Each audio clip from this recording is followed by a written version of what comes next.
Mustafa Kemal Atatürk, born in 1881 in the city of Salonika, which was part of the Ottoman Empire at the time and is now known as Thessaloniki in Greece, emerged as one of the most significant figures of the 20th century. His early life was shaped by a variety of socio-political forces that would influence his later actions as the founder and first president of the Republic of Turkey. Ataturk's family, while not particularly wealthy, was part of the middle class and had a strong sense of Ottoman identity, as well as a commitment to education. This environment was crucial in developing his lifelong dedication to modernization and reform. Ataturk's father, Ali Reza Effendi, was a civil servant who worked in various administrative roles in Salonika, while his mother, Zubayd Hanım, was a devoted and religious woman. Ali Reza Effendi's early death in 1888, when Mustafa was only 7 years old, had a profound impact on his life. After his father's passing, Ataturk's family struggled financially, and his mother took on the responsibility of raising her children. Despite these challenges, Zubayd Hanım ensured that Mustafa received a good education, which led him to the local military school, an institution that would play a central role in shaping his future. From an early age, Mustafa Kemal showed a natural inclination toward the military profession. He enrolled in the Selanik Military School, where he demonstrated remarkable intellectual ability and a passion for subjects like mathematics and history. His aptitude for leadership became apparent as he stood out among his peers, not only for his academic skills, but also for his ability to think critically and independently. His time at the Selanik Military School, followed by his enrollment at the Manisa Military Academy, marked the beginning of his military training, which would later shape his role in the Turkish War of Independence and his vision for the future of Turkey. After completing his education at the Military Academy, Mustafa Kemal continued his military training at the Ottoman War College in Istanbul. It was here that he adopted the name Kemal, which means perfection or maturity, a name given to him by his mathematics teacher, who admired his aptitude for learning. This period of education was critical in expanding his worldview, as it exposed him to a range of contemporary political and military ideas. The Military Academy was a place of political ferment, where students were introduced to nationalist and reformist ideologies that would influence Ataturk throughout his life. It was here that he first encountered ideas of Turkish nationalism and modernity, which later became central to his political agenda. During his years at the War College, Ataturk began to demonstrate his characteristic qualities of determination, discipline, and resilience. He graduated with distinction in 1905, a decision that would ultimately lead him into the broader currents of Ottoman politics. At the time, the Ottoman Empire was in a state of decline, plagued by internal corruption, external invasions, and the loss of vast territories.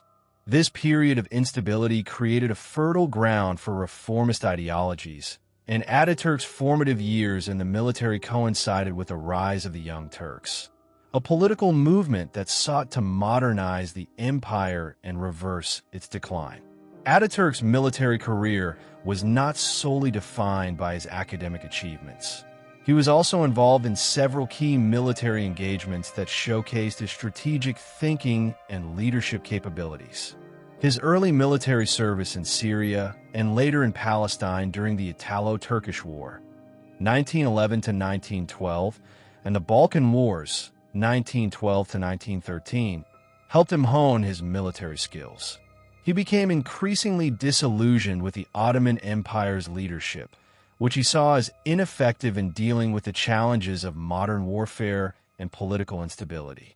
These early experiences as a soldier and officer were pivotal in shaping his disdain for the traditional Ottoman system and his belief in the necessity of radical change.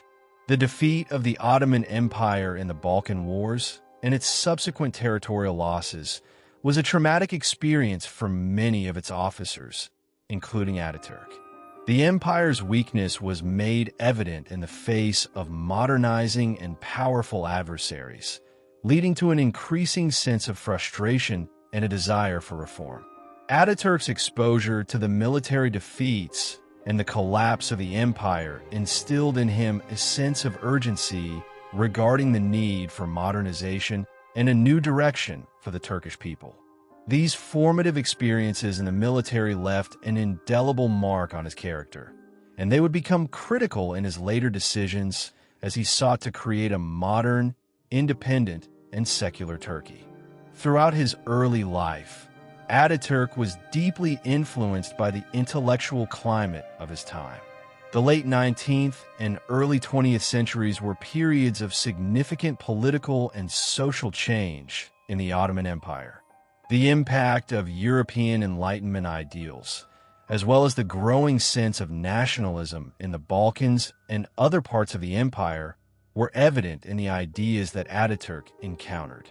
It was during this time that he began to develop his vision for a reformed and modernized Turkish state, one that would abandon the old Ottoman imperial system and embrace a new national identity based on secularism, nationalism, and modernity. Atatürk's early education, both formal and informal, combined with his military experiences, laid the foundation for the ideas that would later shape his leadership in the Turkish War of Independence and his subsequent reforms. His exposure to the ideas of military strategy, national identity, and political reform prepared him for the challenges he would face as a leader. These early years in Salonika, Manisa, Istanbul, and beyond not only shaped his character, but also gave him the tools to become the decisive figure in the transformation of the Ottoman Empire into the Republic of Turkey. As he grew into adulthood, Mustafa Kemal's sense of destiny began to crystallize, and he became increasingly determined to change the course of his country's history. Mustafa Kemal Atatürk's military training was the cornerstone upon which his strategic brilliance, leadership qualities, and transformative vision for Turkey would be built. His entry into military school marked the beginning of a journey that would take him from the classrooms of the Ottoman Empire to the battlefields of Europe and the Middle East. Throughout his early years, Atatürk displayed not only an intellectual capacity for military strategy, but also a profound understanding of the political and social dynamics that influenced the military and society at large. Atatürk's formal military education began at the age of 12 when he enrolled in the Selanik Military School. His choice to attend a military academy at such a young age was both a reflection of his intellectual curiosity and his deep-seated ambition to serve his country. The school itself was a place of rigorous discipline and academic challenge, with a focus on military tactics, strategy, and leadership.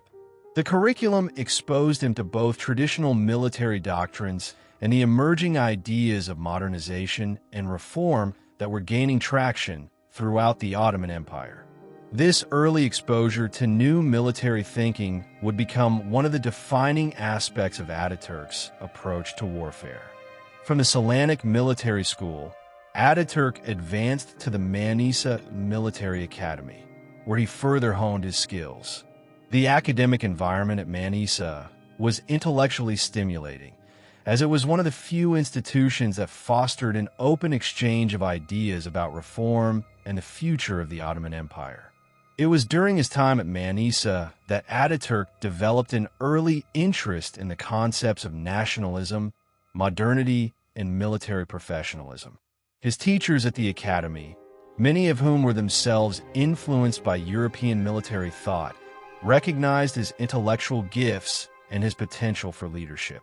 These years would lay the foundation for his later decision to pursue a career in the military and his dedication to the modernization of the Ottoman army. Atatürk's time at the Ottoman War College in Istanbul, where he continued his studies, marked another crucial phase in his military training.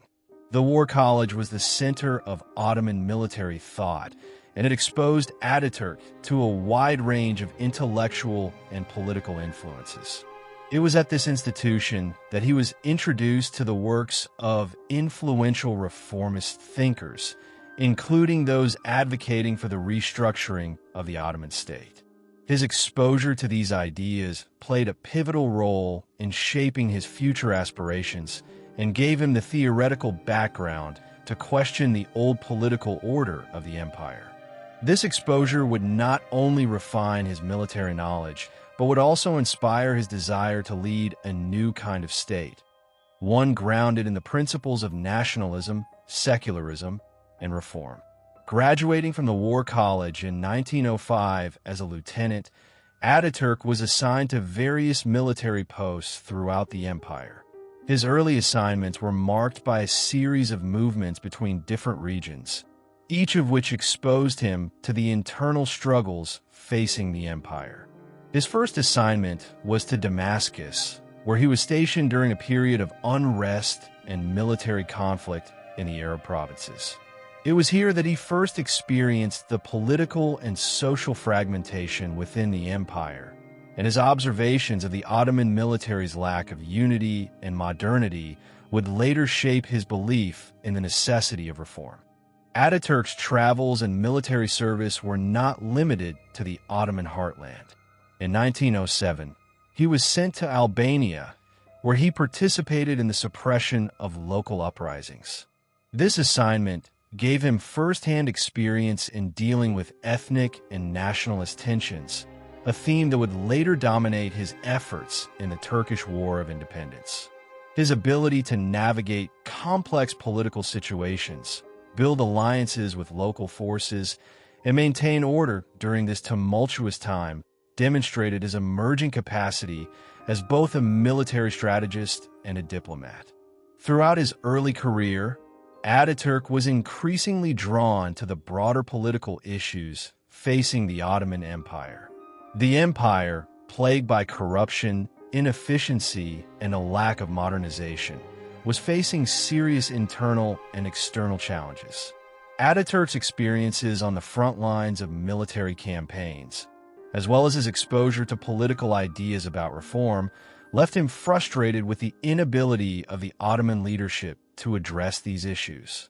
As he rose through the ranks, Atatürk found himself questioning the traditional hierarchical structure of the Ottoman military and its reliance on outdated tactics. His exposure to modern European military techniques, coupled with his observations of the empire's struggles, made him determined to reform not just the military, but the very structure of the Ottoman state. In 1908, Atatürk joined the Young Turks movement, which sought to modernize the Ottoman Empire through political reform.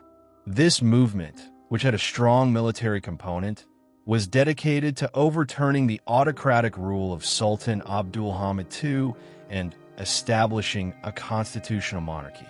Atatürk's involvement in the movement was indicative of his growing political awareness and his willingness to challenge the existing order. Although he did not fully embrace the Young Turks ideology, he saw the movement as a necessary step in the larger process of reform, one that could lead to a more progressive and modern empire. It was during this time that Atatürk began to develop the nationalist ideas that would later define his leadership. Atatürk's military career reached a significant turning point during his service in the Italo-Turkish War, 1911 to 1912. The war, fought over the Ottoman territories in North Africa, particularly Libya, was a humiliating defeat for the Ottoman forces. The loss exposed the empire's weakness on the global stage and highlighted the need for comprehensive military and political reform. Atatürk's experience during this conflict was pivotal. He saw firsthand the disastrous consequences of outdated military tactics and the lack of proper training within the Ottoman army. This realization fueled his commitment to military reform and his growing belief that the Ottoman Empire's survival depended on radical changes to its political and military structures.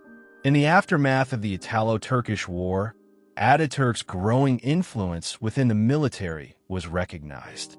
He was transferred to various key posts, including in the Balkan Wars, where he served as a commander in several critical battles.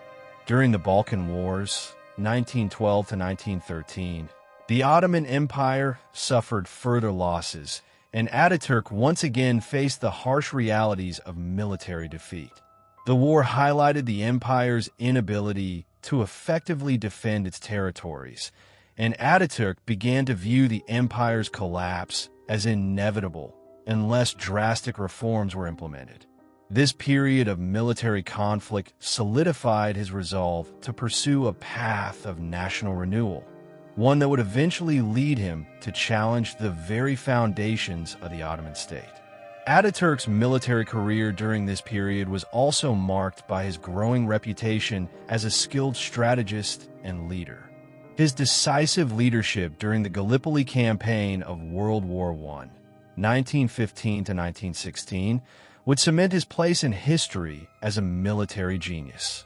However, his experiences during the Balkan Wars and the Italo-Turkish War had already set the stage for his transformation from a soldier to a revolutionary leader. He had seen the collapse of the Ottoman Empire from within and understood that the empire could not survive without embracing radical change. His military career, therefore, was not only a training ground for his skills as a commander, but also a platform for his growing political vision. The Balkan Wars and World War I were formative experiences that not only shaped Mustafa Kemal Ataturk's military career, but also profoundly influenced his vision for the future of the Ottoman Empire and, eventually, the Republic of Turkey.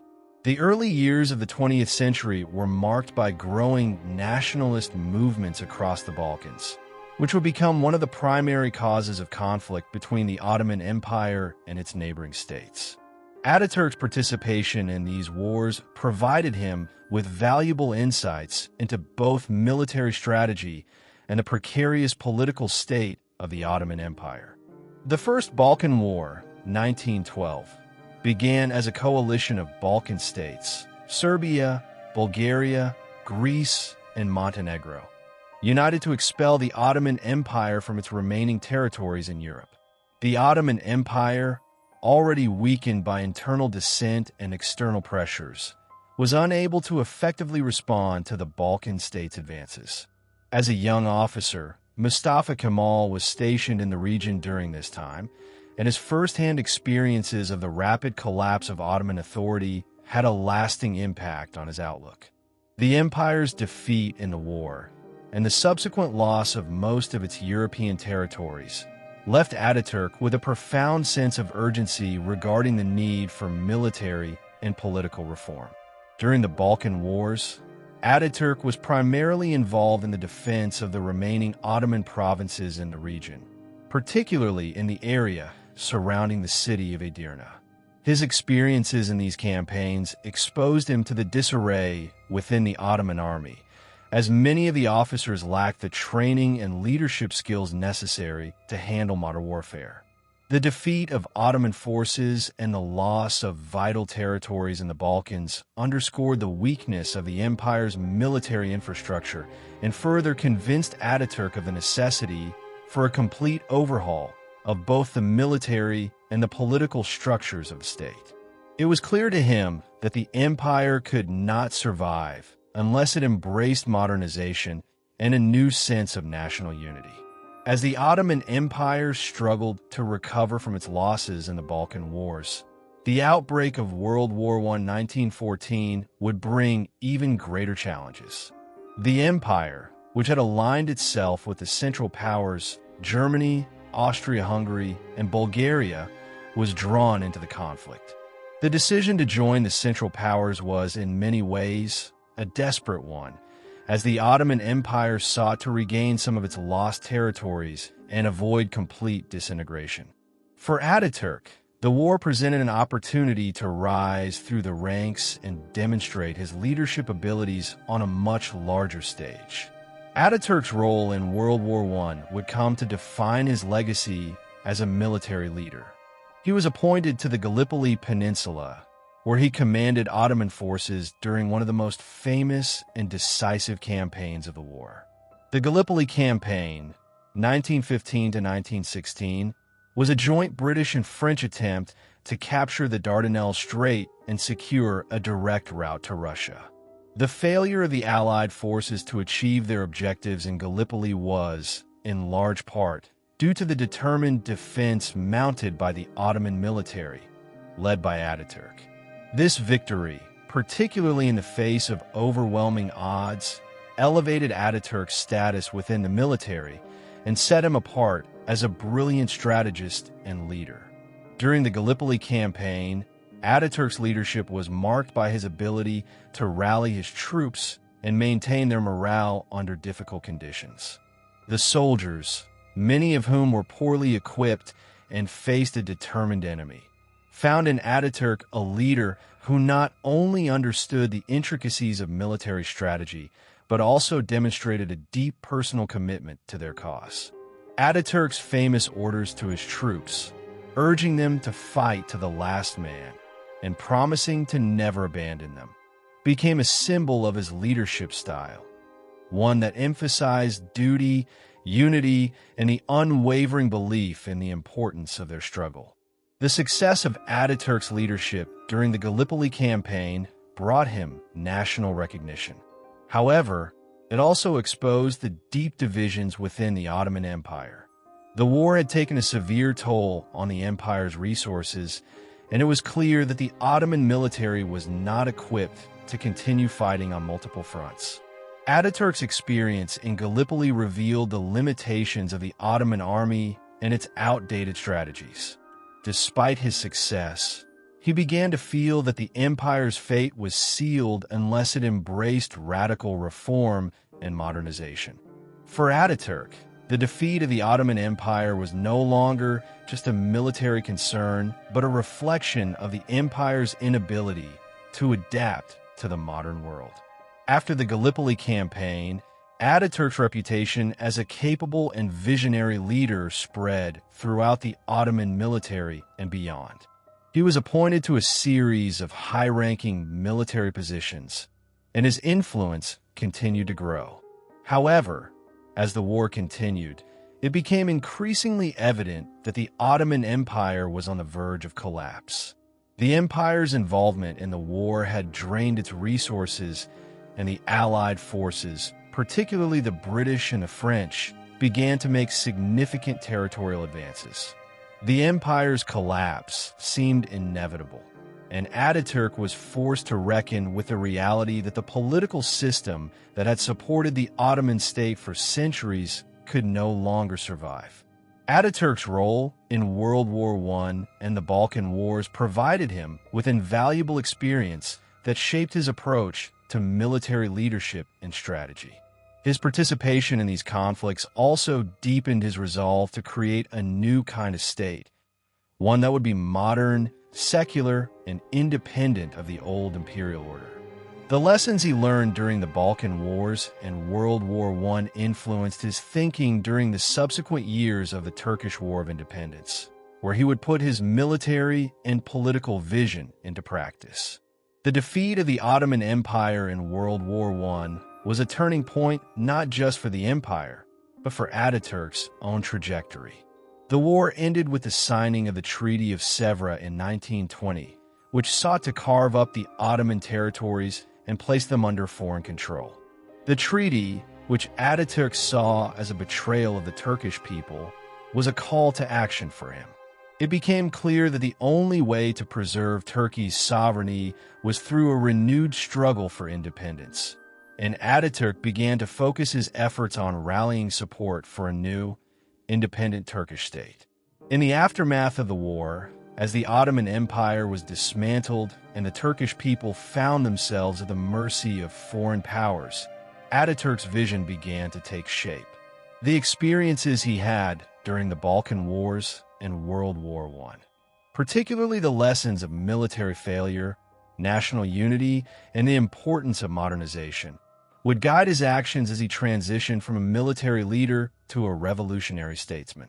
These wars, while devastating for the Ottoman Empire, provided Atatürk with a clarity of purpose and the conviction that would lead to the creation of the Republic of Turkey in 1923.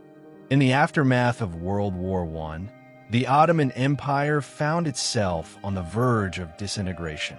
Foreign armies occupied its key cities, including Istanbul, and the victorious Allied powers began partitioning Ottoman territories under the terms of the 1920 Treaty of Sèvres. The treaty's conditions were harsh, stripping the empire of vast lands and sovereignty, and sowed widespread anger among the Turkish population. In this turbulent environment, Mustafa Kemal Atatürk, no longer just a soldier, but a determined nationalist, began to lay the groundwork for a movement that would challenge foreign occupation and resurrect national identity from the ashes of imperial collapse. Unlike many of his contemporaries who remained paralyzed or compliant under occupation, Atatürk saw an opportunity to awaken the Turkish nation to its own agency. He understood that the survival of the Turkish people depended not on the restoration of the Ottoman system, but on the creation of a new, unified nation-state rooted in popular sovereignty and independence. His approach was neither impulsive nor reactionary. Instead, he pursued a strategic course, quietly distancing himself from the dying imperial structure while building the foundations for organized resistance in Anatolia. Atatürk's first major step toward national resistance came in May 1919, when he was appointed inspector of the Ninth Army and sent to Samsun on the Black Sea coast. Though the Ottoman government hoped he would restore order and suppress nationalist unrest, Atatürk used the position to do precisely the opposite. Upon his arrival in Samsun on May 19, 1919, a date that would later be commemorated as the beginning of the Turkish War of Independence, he began organizing opposition to the occupying powers and rallying nationalist sentiments among local populations and military officers. From Samsun, Atatürk moved quickly and methodically. He traveled inland to Amasya, where he drafted the Amasya Circular in June 1919, a revolutionary declaration that asserted the nation's independence was in danger and that the people themselves must take responsibility for saving it. This document was groundbreaking. It called for a national congress to convene and marked the first formal call to action for a collective Turkish resistance. By doing so, Atatürk made it clear that the legitimacy of the Ottoman government had eroded and that the people now had the right and the duty to reclaim their destiny.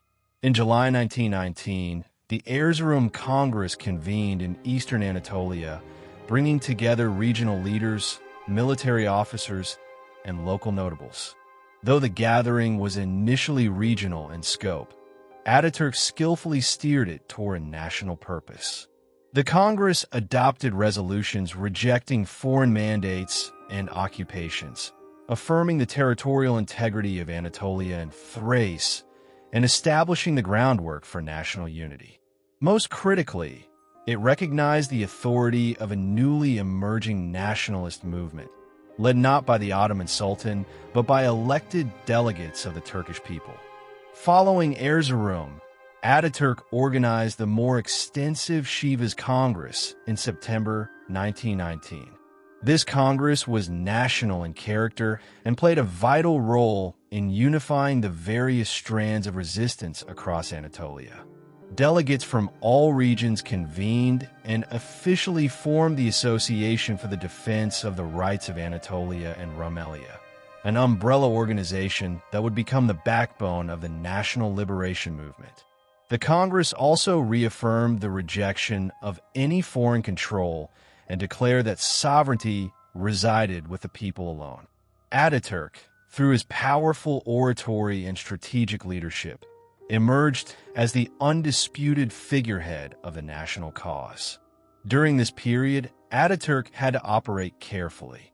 He was still officially an officer of the Ottoman army, yet his actions placed him in direct conflict with the Istanbul government, which was increasingly acting under Allied pressure. In a bold move, Ataturk resigned from his military post in August 1919, shedding the last vestige of official Ottoman authority. This decision, though risky, freed him to act solely on behalf of the national movement. He became, for the first time, a purely civilian leader, one committed to the principle of self-determination and unburdened by ties to a decaying imperial order. The national movement, however, faced immense challenges. In addition to foreign occupation and internal fragmentation, Ataturk had to contend with the Istanbul government, labeling him a traitor and issuing orders for his arrest. He also had to manage tensions within the nationalist camp, as not all regional leaders agreed with his centralizing vision. Yet, Ataturk's remarkable ability to negotiate, compromise, and inspire helped maintain the cohesion of the movement. His charisma and unwavering focus on independence earned him loyalty across class and regional lines. By early 1920, Ataturk began organizing a new national parliament to replace the ineffective Ottoman Assembly in Istanbul. When British forces occupied Istanbul in March 1920 and dissolved the Ottoman Parliament, Ataturk responded by establishing the Grand National Assembly, GNA, in Ankara. On April 23, 1920, the GNA was formally opened, marking a new chapter in Turkish political life. This parliament claimed full legislative and executive authority over Turkey and laid the constitutional basis for the emerging republic. Ataturk, elected as its president, now had both political legitimacy and institutional power to lead the resistance. The Grand National Assembly's establishment was not merely symbolic. It allowed Ataturk to begin coordinating the military and political dimensions of the national struggle more effectively. Under his leadership, the resistance forces began to coalesce into a national army, and the infrastructure for self-governance took shape. This institutional development ensured that the Turkish national movement would not remain a series of disconnected revolts, but become a coordinated, purposeful revolution with a clear direction and command structure. The Turkish War of Independence, which began in earnest in 1920 and lasted until 1923, was a defining period in the formation of modern Turkey. It was not merely a military confrontation against occupying forces, but a comprehensive national struggle for sovereignty, dignity, and self-rule. Mustafa Kemal Atatürk, now firmly established as the leader of the nationalist movement through the Grand National Assembly in Ankara, directed the campaign with unwavering determination, transforming a scattered resistance into a coordinated and disciplined national force. Ataturk's strategy for waging the war was multifaceted. He faced a fragmented Anatolia, with multiple foreign armies occupying various parts of the country. The Greeks had advanced deep into western Anatolia. The French held parts of the south. British forces had influence in the capital, and the Armenians challenged eastern frontiers.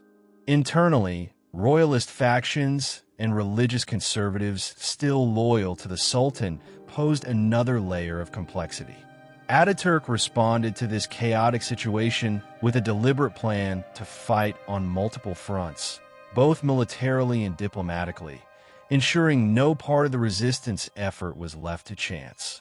One of the earliest and most critical fronts was in the east. In late 1920, Ataturk dispatched forces to confront Armenian troops advancing toward eastern Anatolia. This campaign culminated in the Treaty of Alexanderpol, signed in December 1920, which secured the eastern borders and marked the first diplomatic victory for the Ankara government. The conclusion of the Eastern Front allowed Ataturk to redirect military resources toward the more pressing threat in the West, where the Greek army posed a serious challenge. The Western Front was the heart of the war. The Greek army, backed by Britain, had advanced as far as Eskişehir and Afyon, threatening to penetrate deeper into Anatolia. Atatürk responded with caution, avoiding premature engagement until the national army was better organized and supplied. During this time, he prioritized unifying disparate militias, improving command structures, and fostering a sense of discipline among troops who had previously operated independently. The reorganization of the military was overseen by trusted generals such as İsmet İnönü, who played a crucial role in stabilizing the front lines. In January 1921, the First Battle of İnönü took place, marking a turning point. Though not a decisive military victory, it provided a psychological boost for Turkish forces and demonstrated their capacity to resist a modern European army.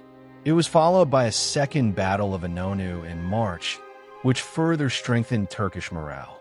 These victories also increased Ankara's political standing, both domestically and internationally, prompting greater support from disillusioned Ottoman citizens and foreign actors like Soviet Russia. Meanwhile, Atatürk continued to consolidate political legitimacy. With the success of the military operations, the Ankara government negotiated the Treaty of Moscow with Soviet Russia in March 1921. This agreement recognized the authority of the Grand National Assembly and confirmed the eastern borders, further isolating the Istanbul-based Ottoman regime.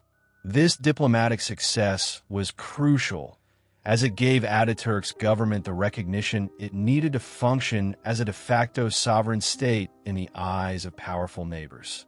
The climax of the war came with the Battle of Sakarya, fought between August and September 1921. The Greek forces launched a massive offensive to crush the Turkish resistance once and for all. Atatürk, assuming direct command of the Turkish army, implemented a strategy of strategic defense in depth, gradually drawing the Greeks into a prolonged and exhausting battle. Over 22 days, Turkish forces held their ground, eventually repelling the Greek advance. This victory solidified Atatürk's reputation as a brilliant military tactician and rallied the nation behind his leadership. In recognition of his success, the Grand National Assembly awarded him the title of Gazi, War Veteran, and promoted him to the rank of Field Marshal. Following the victory at Sakarya, Atatürk initiated preparations for a final, decisive counteroffensive. Nearly a year of preparation culminated in the Great Offensive Bayrak Taarruz in August 1922. Turkish forces, better armed and strategically coordinated, launched a swift and overwhelming attack on Greek positions. Within days, the Greek army was in full retreat, and on August 30th, at the Battle of Dumlupınar, the Turkish army dealt the final blow. This date would later be commemorated as Victory Day in Turkey. The liberation of Izmir in early September signaled the end of the military phase of the war.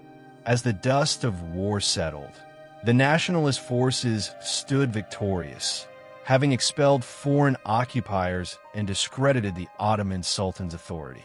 Atatürk had achieved the seemingly impossible, forging a new national identity out of a defeated and fragmented society. The victory in the War of Independence was not just a military triumph, but also a foundational moment for Turkish republicanism.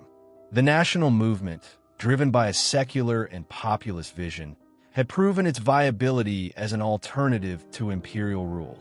The conclusion of the war led directly to the negotiation of the Treaty of Lausanne in 1923, which replaced the humiliating Treaty of Sèvres and recognized the full sovereignty of the new Turkish state.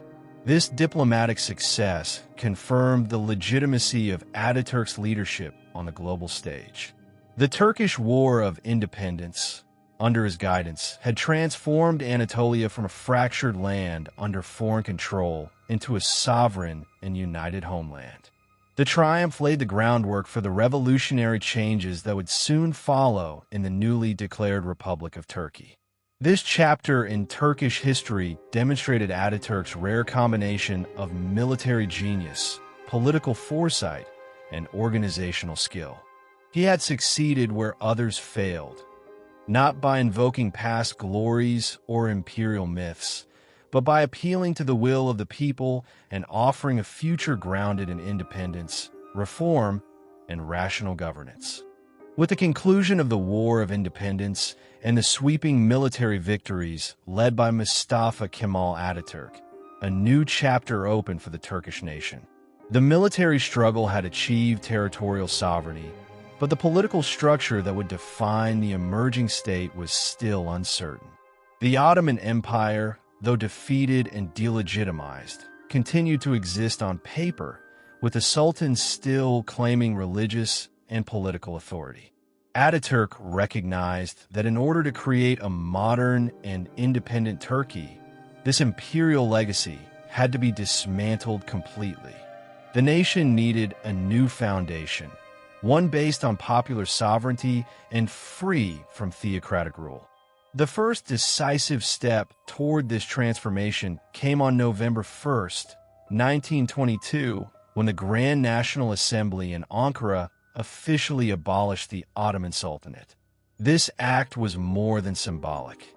It marked the end of over 6 centuries of Ottoman monarchical rule.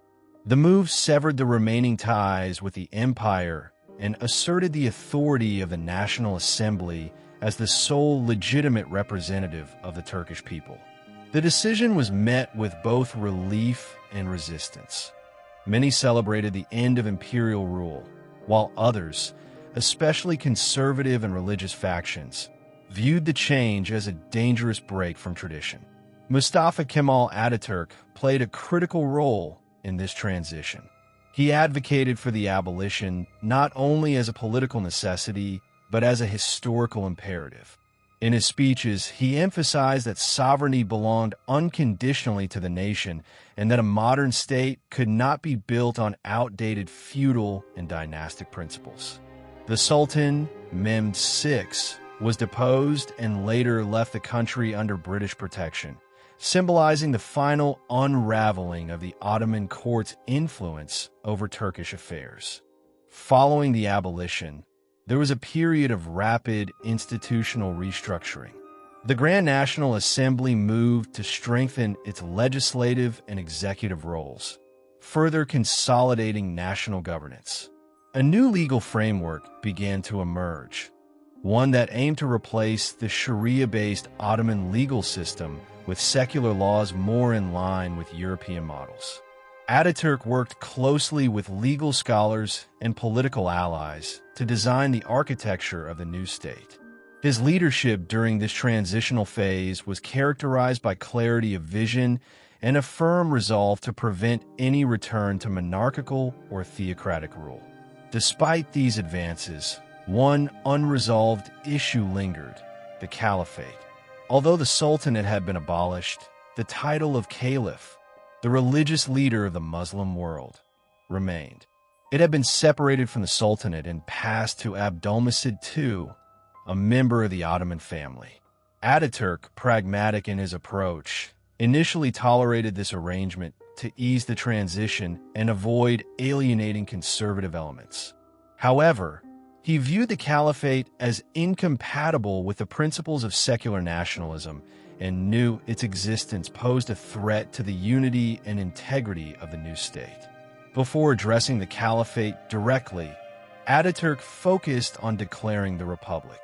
On October 29, 1923, after intense political preparation and debate, the Grand National Assembly formally proclaimed the establishment of the Republic of Turkey.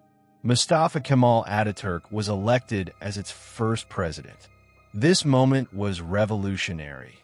Not only had a centuries-old empire been dismantled, but a new republic had risen in its place, committed to secular governance, modernization, and the will of the people. The declaration signaled to the world that Turkey had entered a new era. Atatürk's presidency began with an ambitious agenda. He sought to implement sweeping reforms that would reinforce the republican system and break the hold of traditional structures. These included reorganization of the bureaucracy, reforms in education, and the redefinition of citizenship. The state's role was to be expanded and reoriented, not as an enforcer of imperial hierarchy, but as a vehicle for national uplift and modernization. The political center of gravity had shifted permanently from the palaces of Istanbul to the halls of the new capital, Ankara. While the political structure evolved, Atatürk also placed emphasis on redefining national identity. The concept of a Turkish nation was to be based not on religion or dynasty, but on shared language, culture, and civic responsibility. The Republic's foundational philosophy rejected the millet system that had defined Ottoman society, where religious communities held separate legal statuses. Instead, Atatürk promoted a unifying sense of Turkishness that would bind citizens under a common secular and nationalist framework. This shift had profound implications for education, law, and public administration. The proclamation of the Republic also brought changes in political practice. The single-party rule of the Republican People's Party, CHP, led by Atatürk himself, was established as a means to stabilize the young state and guide reform without the distractions of partisan conflict. While this centralized approach would later be critiqued, in the immediate post-war years, it allowed Atatürk and his allies to rapidly implement their vision without the resistance that a more pluralistic system might have generated. The early Republican period was thus characterized by strong executive leadership and a top-down model of transformation. One of Atatürk's lasting contributions in this period was the notion of republicanism as a living, evolving ideal. He believed that the Republic was not merely a form of government, but a cultural and intellectual revolution. It required not just new institutions, but new citizens, educated, secular, and committed to reason and progress. The abolition of the Sultanate and the birth of the Republic were, therefore, not isolated events, but the beginning of a broader transformation. After the Republic of Turkey was declared in 1923, Mustafa Kemal Atatürk turned his attention to the final vestiges of religious and imperial authority that lingered in the new state. Among these, the most significant was the Islamic Caliphate, a centuries-old institution that held symbolic and spiritual authority over the Muslim world. Though the Ottoman Sultanate had been abolished in 1922, the Caliphate had been preserved temporarily, with Abdülmecid II appointed as the new caliph by the Grand National Assembly. This compromise had been seen as a way to maintain national unity during a delicate political transition. But for Atatürk, the Caliphate was fundamentally incompatible with the ideals of a secular, modern republic. Atatürk viewed the Caliphate as a potential threat to the authority of a new Turkish state. It remained a source of religious legitimacy and loyalty for conservative factions, both within and outside the country. While the Caliphate no longer held temporal power, its symbolic influence loomed large. Atatürk believed that if it was allowed to persist, it would undermine the sovereignty of the nation and inhibit the emergence of a secular civic identity. He sought to ensure that all political and social power derived solely from the will of the people, not from religious tradition or divine right. The movement toward abolishing the Caliphate accelerated in early 1924.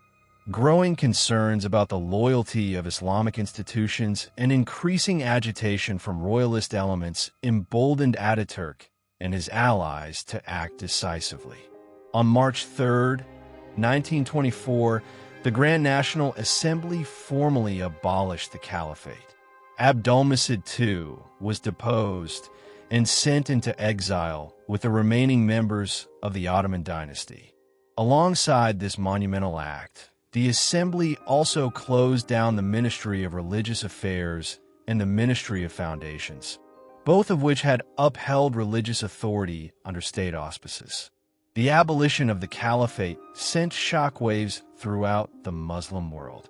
Many Islamic leaders and communities outside Turkey viewed the decision as a betrayal of tradition and unity. However, within Turkey, it marked a definitive step in Atatürk's secular revolution. He was not attempting to suppress religion itself, but to remove it from the institutions of governance. Religion, he argued, was a matter of private belief and spiritual conscience, not a source of political power.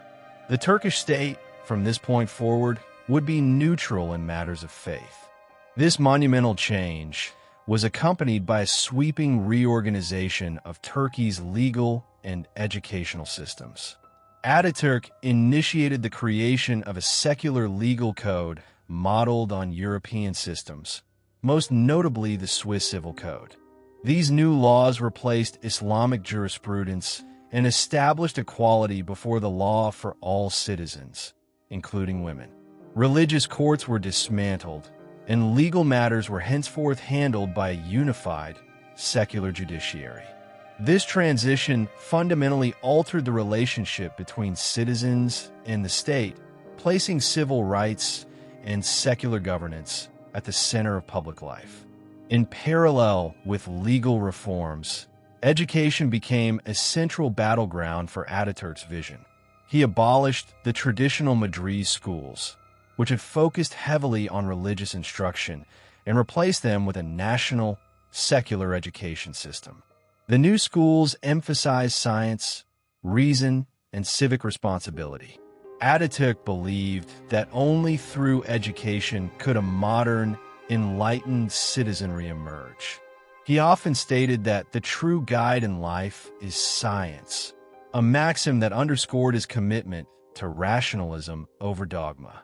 To reinforce the break with the past, Atatürk launched a campaign to redefine national symbols and public culture. Religious attire was discouraged in official settings, and traditional garments such as the fez were replaced by Western-style clothing. In 1925, the hat law was introduced, mandating the use of Western hats by public officials. While these measures were met with resistance in some quarters, they were intended to promote a unified national image that aligned with contemporary international norms and distinguished the Republic from its imperial and religious past. Atatürk also sought to create a new institutional structure for managing religious affairs that aligned with the secular state. He established the Directorate of Religious Affairs, Diyanet, under the presidency, not as a body to enforce religious law, but to oversee and regulate religious practice in a way that ensured compatibility with the Republican order. Religious personnel were now considered civil servants, and mosques became subject to state oversight. This model allowed the state to maintain a degree of influence over religion while ensuring its subordination to secular authority. The secular revolution initiated by Atatürk during this period was not merely administrative. It was cultural and philosophical. It redefined Turkish identity by severing its formal ties to Islam as a state religion and establishing the foundation for a pluralistic society. The goal was not to erase faith from Turkish life, but to free both religion and politics from mutual dependency. In Atatürk's view, a truly modern society could only thrive if individuals were liberated from the constraints of inherited dogmas and empowered by education, civic responsibility, and personal freedom. The abolition of the caliphate and the secular reforms that followed marked a profound rupture with centuries of tradition. The foundation of the Republic of Turkey was not merely a political revolution. It was also a cultural awakening. For Mustafa Kemal Atatürk, forging a modern nation required more than new institutions and laws. It demanded a redefinition of identity, a reshaping of national consciousness that would detach Turkish society from its Ottoman Islamic heritage and align it with contemporary civilization. At the heart of this transformation were sweeping cultural and linguistic reforms designed to modernize communication, promote education, and create a sense of national unity through a shared, secular, and standardized language. One of Ataturk's most transformative initiatives was the replacement of the Arabic-based Ottoman script with a modified Latin alphabet. Announced in 1928, the alphabet reform was a bold move that required the Turkish population to adopt an entirely new way of reading and writing. Atatürk believed that the old script was ill-suited to the phonetics of the Turkish language and was a major barrier to literacy, as it was complex and favored a small, educated elite. The new alphabet, more accessible and consistent with the spoken language, was intended to democratize learning and bring literacy to the masses. The implementation of a new alphabet was swift and far-reaching. Within months, all newspapers, books, and official documents transitioned to the Latin script. Atatürk himself traveled across the country holding public demonstrations known as nation schools, where he taught citizens how to read and write using the new letters. This hands-on approach highlighted his commitment to education as a tool of liberation. Teachers were retrained, new textbooks were published, and public campaigns were launched to spread literacy among both the young and old. Beyond the alphabet, Atatürk spearheaded efforts to cleanse the Turkish language of its heavy reliance on Arabic and Persian loanwords. The Ottoman language, which had served the imperial bureaucracy and religious institutions, was laden with foreign vocabulary that distanced ordinary people from official discourse. Through the establishment of the Turkish Language Association in 1932, efforts were made to identify and promote pure Turkish words, revive forgotten terms from earlier Turkic dialects, and encourage the creation of new words from Turkish roots.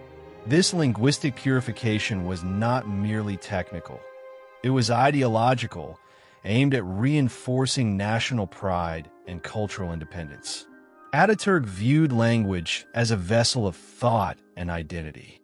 He believed that by transforming the way people spoke and wrote, he could shape the way they saw themselves and their nation. The shift to a secular, standardized, and native Turkish language was integral to the broader cultural reform that sought to unify citizens under a common national ideal. Language reform was thus intertwined with the political goals of modernization and national sovereignty. Cultural change also extended to the arts and public life. Atatürk actively encouraged the development of music, theater, painting, and architecture inspired by Western models. He promoted the performance of classical music and ballet, supported the establishment of state theaters, and encouraged the education of artists abroad. Institutions such as the Ankara State Conservatory and the Academy of Fine Arts were established to cultivate a new generation of Turkish artists who could contribute to the cultural enrichment of the Republic. The goal was to foster a national culture rooted in rationalism and creativity, rather than religious orthodoxy or imperial nostalgia. Folk traditions were not abandoned, but reinterpreted in light of the new national narrative. Atatürk supported ethnographic research to document and preserve Anatolian music, dance, and oral literature. These cultural expressions, long overshadowed by the elite Ottoman aesthetic, were now embraced as authentic reflections of the Turkish spirit. By elevating folk culture, Atatürk aimed to connect the Republic to the lived experiences of its people and strengthen the sense of a common heritage. Museums, libraries, and cultural centers proliferated during this period, reflecting the state's investment in public education and historical consciousness. Atatürk placed great importance on history as a means of national empowerment. He supported the founding of the Turkish Historical Society, which sought to reframe the nation's past through a nationalist lens, emphasizing the pre-Islamic Turkic civilizations and minimizing the role of the Ottoman Islamic legacy. History education was revised to instill pride in Turkey's ancient and enduring presence in world civilization. Fashion and public appearance were also part of Ataturk's cultural revolution. In urban centers, Western clothing styles became the norm, and traditional garments were gradually abandoned in favor of suits, dresses, and hats. While some of these changes were guided by law, many were the result of cultural campaigns that equated modernity with visual appearance. Atatürk believed that outward transformation would contribute to inner reform, that by dressing like the modern world, Turks would begin to think like it too. These cultural and linguistic reforms were not without resistance. Many viewed the changes as alien impositions or as assaults on cherished traditions. But Atatürk pressed forward with relentless conviction. He understood that to secure the gains of the Republic and avoid a regression into the past, the transformation of Turkish identity had to be deep and enduring.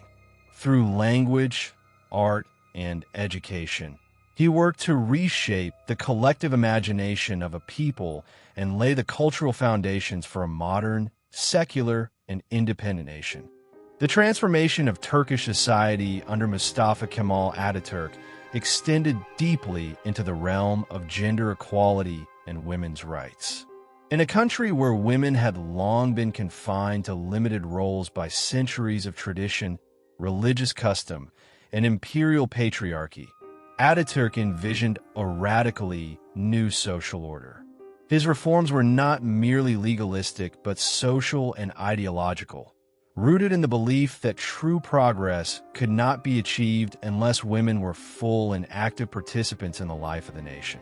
One of the earliest and most symbolic steps was the unification and secularization of the education system, which opened schools to girls on equal footing with boys. Coeducation became a pillar of the new republic's vision, providing women with access to knowledge, critical thinking, and professional training. Girls were encouraged to pursue studies in science, literature, teaching, and even medicine and law, fields that had previously been inaccessible or taboo. Education was not only an instrument of empowerment, it was also the gateway to broader participation in civic life. Atatürk saw the advancement of women as a measure of national modernization. In public speeches, he stated that a society could not progress if half of its population remained idle or oppressed.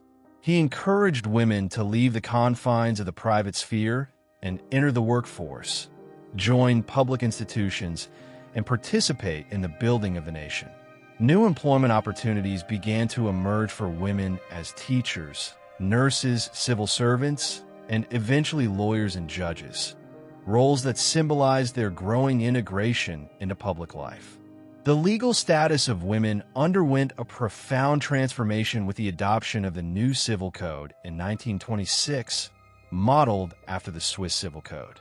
This legislation abolished polygamy, granted equal rights in matters of divorce and inheritance, and gave women legal autonomy in their personal and economic affairs.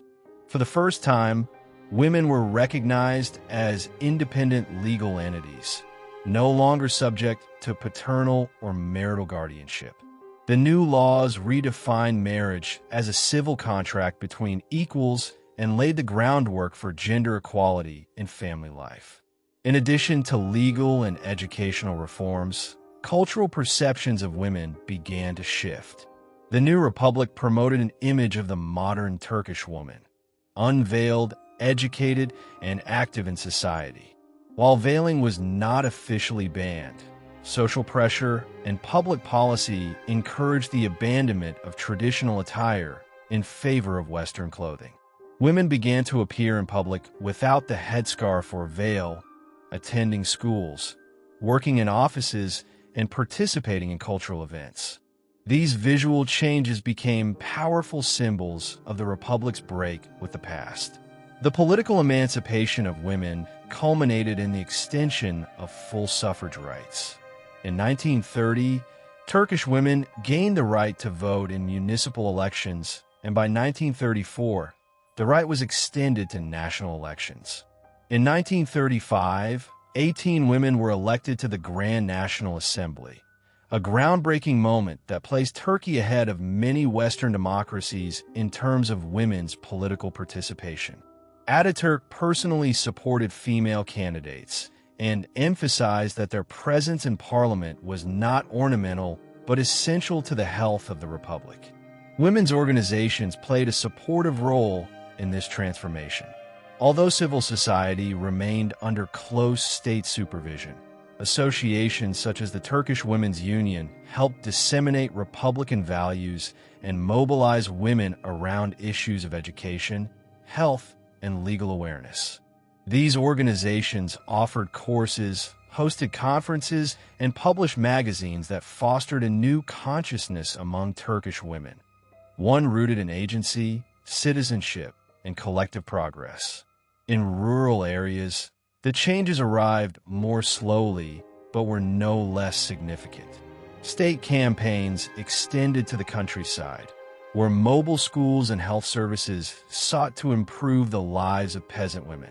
Agricultural cooperatives, vocational training, and literacy programs were introduced to integrate rural women into the national economy and raise awareness of their rights. These efforts aimed to bridge the urban-rural divide and ensure that the Republican transformation reached all layers of society. The reimagining of gender roles under Atatürk also had implications for the family structure. The ideal of the nuclear, egalitarian family began to replace the patriarchal extended family model. Women were increasingly seen not only as mothers and wives, but as contributors to national development. Motherhood itself was redefined within the Republican narrative, not as a passive or secluded role, but as a duty of raising enlightened, educated citizens for the future of the nation. As the 1930s progressed, Mustafa Kemal Atatürk stood as a towering figure in the eyes of his nation and the world. His reforms had touched nearly every aspect of Turkish life, from governance to culture, from law to gender equality. Yet even as the foundations of modern Turkey took firm root, Atatürk's own health began to decline. By the mid-1930s, the burden of years of relentless leadership and the effects of his lifestyle, marked by long working hours, smoking, and heavy drinking, began to manifest in serious medical concerns. The twilight of his life became a period of reflection, consolidation, and careful stewardship of the transformation he had championed. In these final years, Atatürk continued to reinforce the ideological infrastructure of the Republic. One of the most significant contributions of this time was the articulation of the 6 arrows of Kemalism: republicanism, nationalism, populism, secularism, statism, and reformism, which were codified into the Constitution in 1937. These principles became the ideological compass of the Turkish state, ensuring that Atatürk's vision would outlast his physical presence. By embedding his philosophy into law, Atatürk sought to prevent any regression into autocracy, theocracy, or imperial nostalgia. Atatürk also invested in symbolic acts that would cement the identity of the Republic. He promoted the use of the name Atatürk, meaning Father of the Turks, a surname officially granted to him in 1934 through special legislation, which no one else was permitted to use. This name became more than a title. It became synonymous with the modern Turkish identity itself. Statues, portraits, and public dedications proliferated across the country, not as displays of vanity, but as embodiments of a new civic consciousness built around unity, progress, and secular nationalism. During this period, foreign policy remained a focus, though Atatürk took a cautious and peaceful approach. His emphasis was on neutrality, diplomacy, and regional cooperation, particularly through the Balkan Pact and the Sadabad Pact. These agreements with neighboring states were intended to preserve stability and avoid entanglement in the growing tensions in Europe, where fascism and war loomed. Atatürk had no interest in expansionism or ideological crusades. Instead, He envisioned Turkey as a stable, independent nation standing firm on its sovereign rights. Ataturk's domestic popularity remained high, though not without moments of dissent and fatigue from segments of the population still adjusting to rapid change. Yet the system he had built proved resilient, largely due to the institutions he had carefully constructed: a strong central government, a secular legal system, a national education framework, and a professional military loyal to the Republic. These pillars would support the Turkish state long after Ataturk was gone. In 1937, signs of Ataturk's deteriorating health became more visible. He was diagnosed with cirrhosis of the liver, a condition then poorly understood and difficult to treat. Despite his illness, he continued to work from his residence in Dolmabahce Palace in Istanbul, issuing directives and staying engaged with state affairs. His declining physical condition, however, was undeniable. Physicians from abroad were summoned, but little could be done to reverse the damage. On November 10, 1938, at 9:05 a.m., Mustafa Kemal Atatürk passed away in Dolmabahce Palace. The announcement of his death sent shockwaves through the country. People wept in the streets, flags flew at half-mast, and a profound silence fell over the land.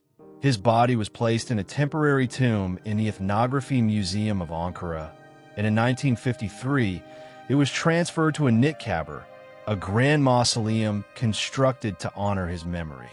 There, he remains, overlooking the capital of the Republic he had created from the ashes of empire. The mourning that followed his death was not simply for a man, but for an era. Atatürk had become a symbol of transformation, the personification of a national rebirth.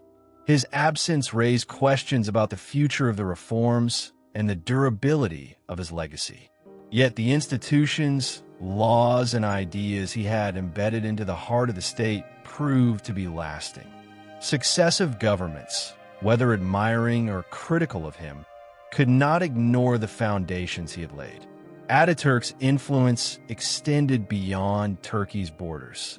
Leaders of anti-colonial and modernizing movements from Asia to the Middle East studied his methods. He had shown that a Muslim-majority country could adopt secular, republican governance without abandoning its cultural identity. His model of modernization through state-building, education, and legal reform became a reference point for many struggling to reconcile tradition with progress. In the end, Mustafa Kemal Atatürk's legacy is that of a revolutionary who did not merely seize power, but reshaped a civilization. His vision was not without controversy, and his methods not without rigidity. But few leaders in history have transformed a nation so thoroughly in so short a time. The Republic of Turkey, with all its challenges and complexities, stands as a living monument to his audacity, intellect, and indomitable will. The story of Atatürk does not end with his death. It continues in the institutions, values, and aspirations of the modern Turkish state he created.